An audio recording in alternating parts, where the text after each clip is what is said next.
एक अद्भुत सैनिक और एक पौराणिक कहानी का नायक, तुम्हारा भाई जिसे देवता मानते हैं, जब वो आएंगे, और वो जरूर आएंगे,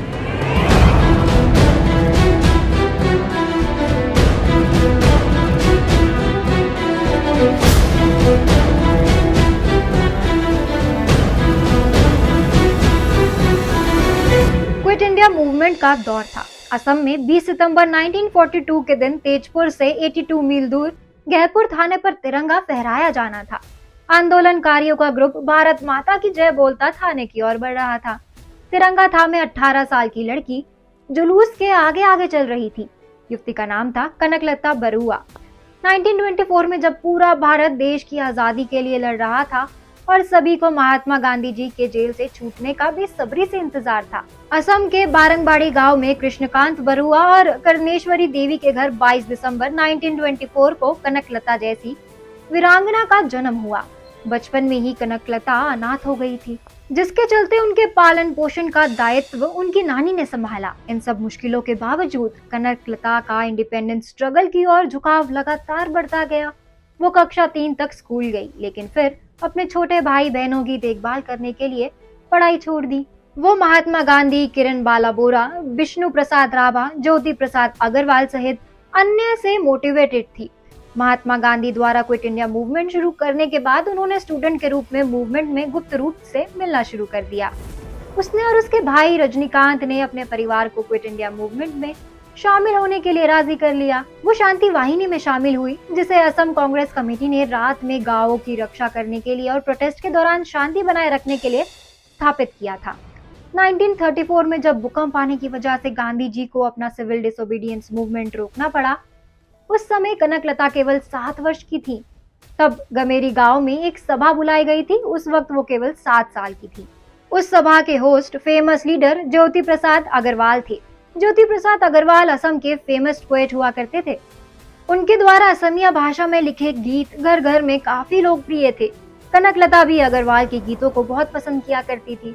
इन गीतों ने कनकलता के बाल मन पर राष्ट्रभक्ति का मानो जुनून सवार कर दिया था। साल 1942 में मुंबई में क्विट इंडिया मूवमेंट लाया गया।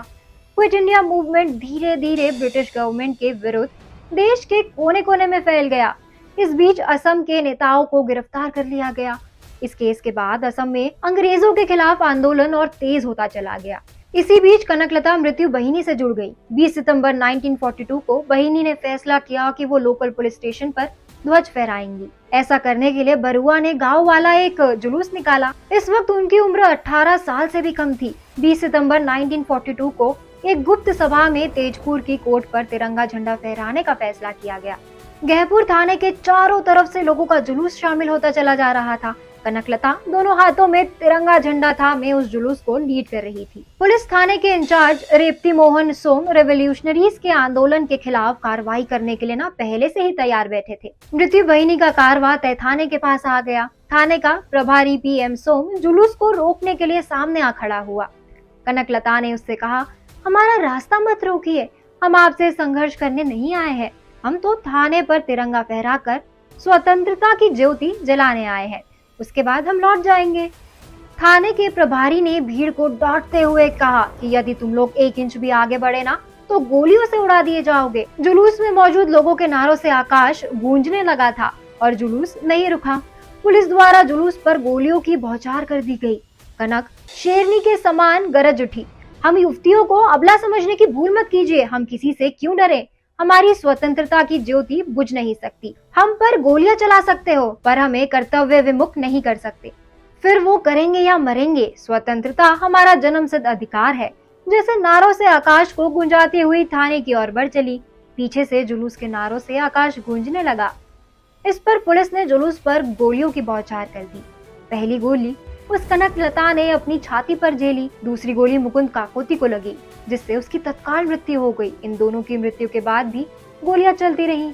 कनकलता गोली लगने पर गिर पड़ी, पर उसके हाथों का तिरंगा झुका नहीं। उसका साहस व बलिदान देखकर युवकों का जोश और भी बढ़ गया।